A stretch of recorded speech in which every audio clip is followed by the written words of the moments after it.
Hello, magandang araw. Ngayon guys ay magluluto ako ng sweet and sour na chicken nuggets, chicken fillet at saka fried rice. Ito kasi yung order ng aking amo. Dahil yung amo ko guys, mahilig siya sa Thai food. So bago po yan guys, nagpakulo muna ako ng tubig dahil ang bigas dito sa Kuwait ay kailangan mo siyang ibabad bago mo siya iluto. So dito guys, makita ninyo, yan, kumukulo yung tubig. Tapos nung pagkakulo na, linagyan ko ng konting asin at saka oil. So linagay ko na yung binabad ko na bigas. So yan po guys. So hayaan lang muna natin siyang pakuluin hanggang sa siya ay maluluto talaga. Tapos saka natin siyang tanggalin. Yan guys, makita ninyo dyan. Nilagay ko na. Dito kasi guys, yung mga bigas, kailangan mo talaga siya ibabad. Yung tinatawag na basmati rice.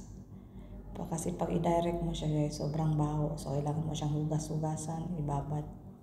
So, ngayon guys, mag-prepare na tayo ng ating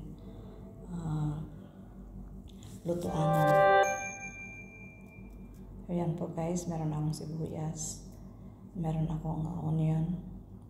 Yan, yellow pepper, green pepper, orange pepper, and red pepper. So, yan, carrots guys. Lagyan ko din siya ng carrots.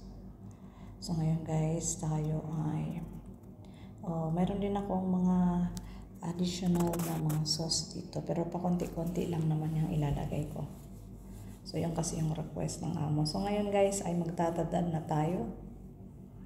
So, ito guys, unahin muna natin yung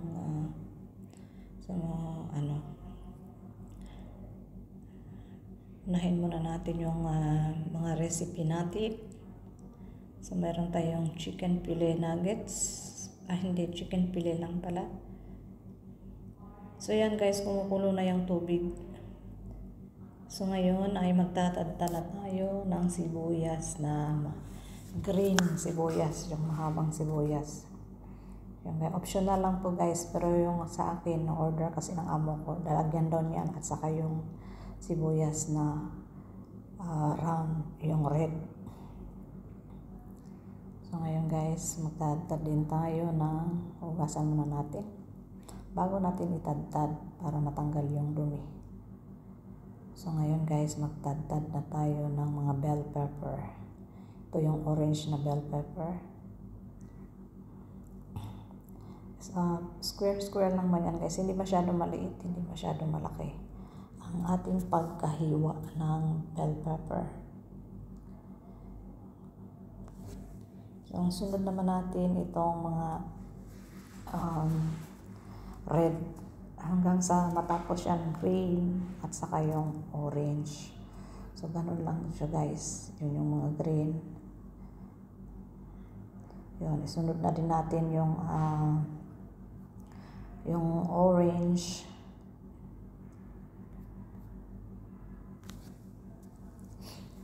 Yan siya guys. Kasi yun yung binili ng amo ko. So kailangan talaga complete na recipe talaga. Mahilig kasi siya sa Thai food. So ngayon guys, maglalagay na tayo ng oil sa ating fry pan. So yan na siya guys. So, mag-isa muna tayo ng ating sibuyas. Ang nakita ko lang kasi ito guys sa FB wall ko. Ito guys, itong recipe na to. Kaso nga lang, ayaw ng amo ko yung medyo half-cook na mga gulay. Gusto niya yung overcook. So, iniba ko lang yung pero same pa rin ang lasa guys. So, dahil guys, wala akong hawak ng aking cellphone. So, ganyan lang guys. Hirap na hirap. So, kailangan talaga may kasama ako. So, inuna ko muna yung sibuyas. Tapos, nilagay ko na yung carrots para medyo maluto siya ng konti. Yan guys. Inano ko muna. Kasi kailangan talaga unahin yung carrots para medyo lumambot siya ng konti. Huwag lang sumobra yung lambot. So, ginisa-gisa ko muna siya guys. Hinalo-halo ko muna. Diyan kasama yung sibuyas na square din na medyo malaki-laki. So yan po guys, makita nyo yan. Yan, sibuyas yan at saka yung so linagay ko na lahat ng mga bell pepper na yan. Andyan na lahat. So igisa lang ninyo yan siya guys. So halo-haluin lang, lagyan ng konting asin. Lagyan natin ng konting paminta. Yan, asin, paminta, konti lang kasi iluluto pa siya ulit mamaya. So yan guys, lagyan natin ng konting paminta. And then after noon guys, halu-haluin lang natin hanggang sa siya ay medyo lumambot-lambot na ng konti. Ganyan lang siya.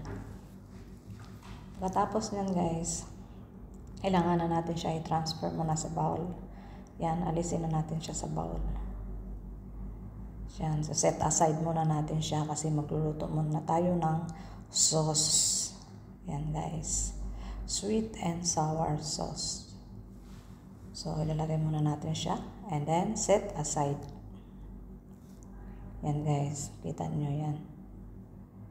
So, maluto yan mamaya kasi ayaw ng amo ko yung half cook. Gusto niya medyo overcook, yung malambot. So, ngayon guys, mag-prepare na naman tayo ng sauce. So, una guys, nagay lang ako ng ketchup. Yan, 2 packet ng ketchup. Nagay ko dyan. So, halu-haluin lang siya guys. Hinaan lang yung apoy para hindi masunog. So, yan guys. So, halu-haluin lang natin. Yan. Yung ketchup yan. Tapos, after nun guys, maglagay tayo ng unti lang na asukar. Sa guys, ang nakita ko talaga sa recipe na to is half glass, pero ang ginawa ko konti lang kasi mayroon akong mga sweet soy sauce. So yan, maglagay din ako guys ng sweet hindi pala, maglagay ako ng soy sauce dyan, black soy sauce. Yan, so halu-haluin lang natin hanggang sa mag-mix. And then isunod na naman natin yung ating cornstarch. Yan guys, 1 cup na cornstarch. So, halu-haluin lang natin hanggang sa mag-sticky siya. So, guys, makikita ninyo. So, guys, halu-haluin lang natin siya hanggang sa mag-sticky na talaga. So, nilagyan ko ng konting black pepper, magic sarap. So, yan guys. Yeah. Para malasa siya. Yan kasi yung sauce ng gulay. So, yan guys, makita ninyo ngayon. So, dahan-dahan lang yung apoy para hindi masunog yung ating sauce. So, ganyan guys, dahan-dahanan lang natin hanggang sa siya ay lumapot na siya. O yan, makita nyo yan siya guys. Lumapot na siya. Yan. Naglagay lang ako ng konting sugar dyan kasi meron akong sweet chili sauce at saka sweet soy sauce. So, yan, naglagay ako ng sweet soy sauce. Sa iba guys, hindi na sila naglagay. Ako naglalagay ako dahil nga yung amo ko yun yung gusto niya. So sinusunod ko sa additional lang. Ito yung sweet and sour. Konti-konti lang kasi matamis na yung sauce na linuto. So yan siya. Nalapot na talaga. Yan guys. Sobrang lapot na. So halu-haluin lang natin siya hanggang sa makuha na natin yung lasa. So ngayon guys, ilalagay na natin yung kaninang gulay na aking sineset aside. So ito na yung nuggets. Air fry ko. Tapos ihiwain natin ngayon ng maliliit. So ito na yun siya. Hiwain natin. And then after that, i-mix natin doon sa ating gulay na may sauce. So yun siya. So kailangan natin din tikman yan guys dahil kailangan mag-balance talaga. Kailangan talaga mas matamis siya konti kaysa sa asin. Yun kasi yung sweet and sour. Yan. Paborito kasi yan ng amo ko guys. Yung amo kong lalaki. Mahilig kasi siya Thai food. So yan. So nagluto ako ng mga Thai food, Chinese food, or whatever, basta Asian food doon sa atin banda sa Pilipinas. Napakahilig niya talaga sa ganyan. Makakaubos yan siya ng 2 plato dyan. Pag yan na ang ulam.